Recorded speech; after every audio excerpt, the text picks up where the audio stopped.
Charles Soule and Stephen Cummings unleash all-out war as the Crimson Dawn unleash an ancient evil with the hopes it will finally wipe out the Sith ruling the galaxy.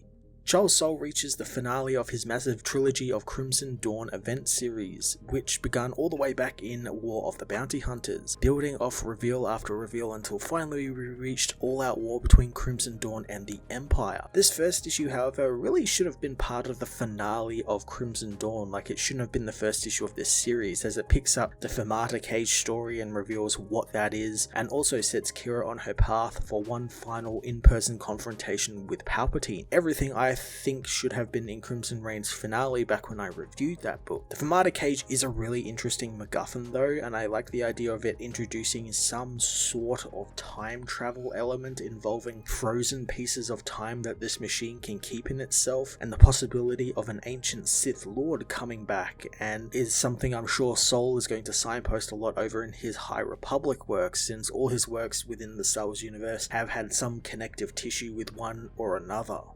Stephen Cummings again does some really great artwork for the series. He works across all three of these event series, meaning there's a lovely consistency to all of the art, and the tension he slowly ratchets up through this issue with the Vermilion edging closer and closer to destruction, and Palpatine and Kira having their sort of verbal sparring match, and it looks wonderfully done with great paneling and great dark purples and pinks just covering the page, and it kept me on the edge of my seat the entire time. Star Wars Hidden Empire Issue 1 was a good beginning to Charles Soule's final chapter in his Crimson Dawn story arc, but could have easily been folded into the previous Crimson Dawn event to make sure this first issue of a new series could just get straight into the action instead of being bogged down with more setup and exposition like it was. I'm going to give this issue a 7.5 out of 10.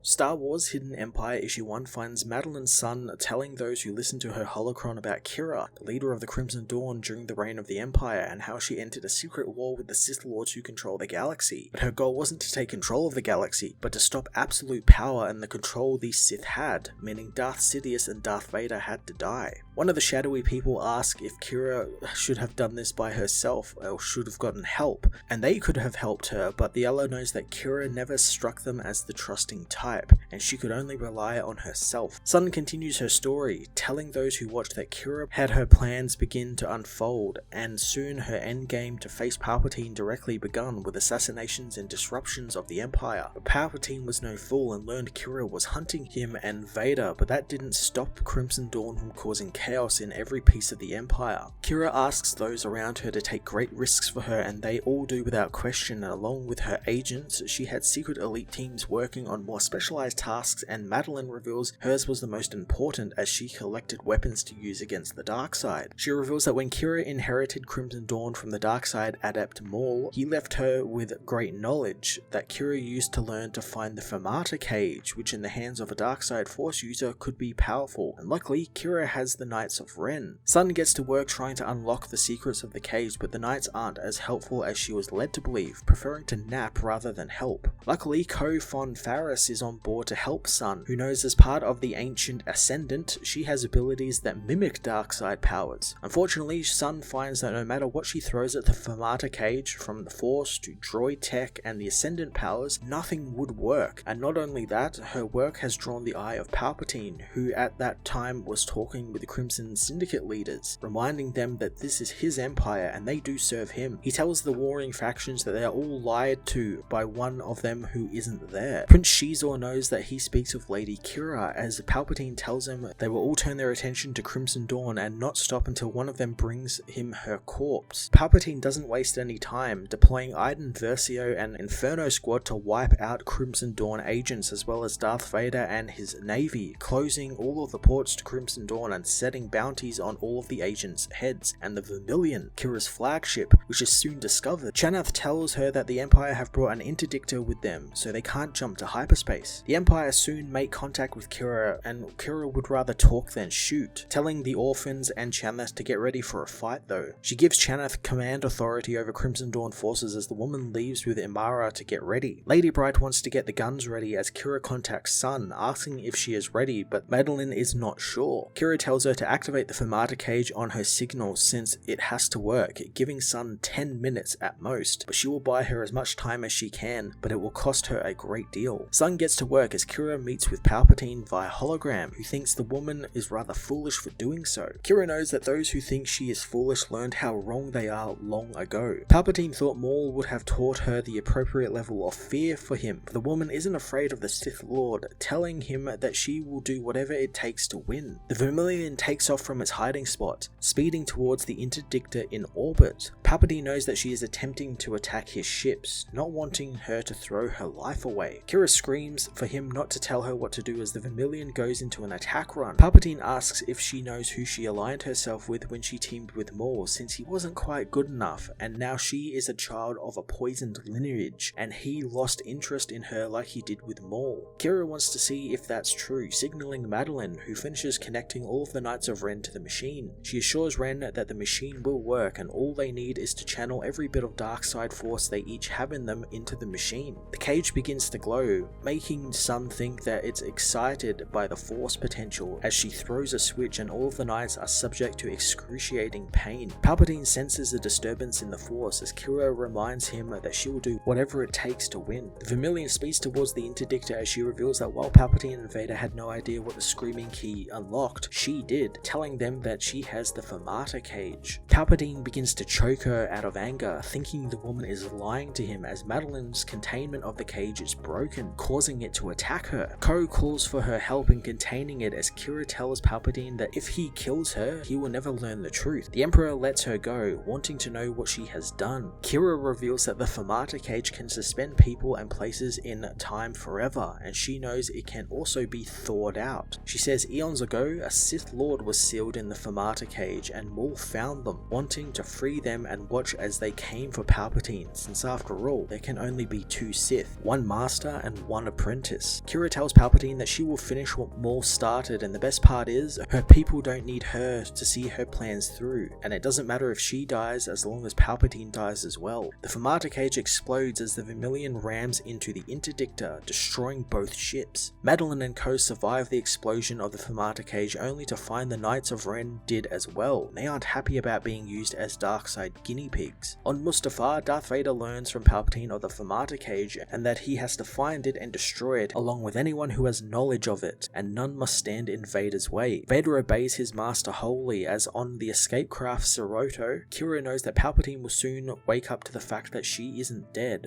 but it's currently an advantage she has and she'll use it. Chanath wonders if they should go and help the people in the Vermilion's escape pods that escaped, but Kira knows they can't, but they will honor their sacrifice to the end. She contacts Madeline, but Ren picks up, sick of being used by her and her scientist friends, so the Knights of Ren are no longer at her disposal. Ren leaves, quick to tell the woman that Vader and Palpatine will be on their way, since turning on the cage was like a spotlight in the dark side. Ko asks what they should do, and Kira tells them that she knew the Knights would leave her service eventually, and it's time for Madeline to move bases and do better next time. Chanath wonders how the woman plans on battling the Empire when her biggest weapon doesn't work properly and she lost most of her assets. Kira assures her friend that this is all part of the plan, as in the present, Madeline knows that this was definitely not part of the plan.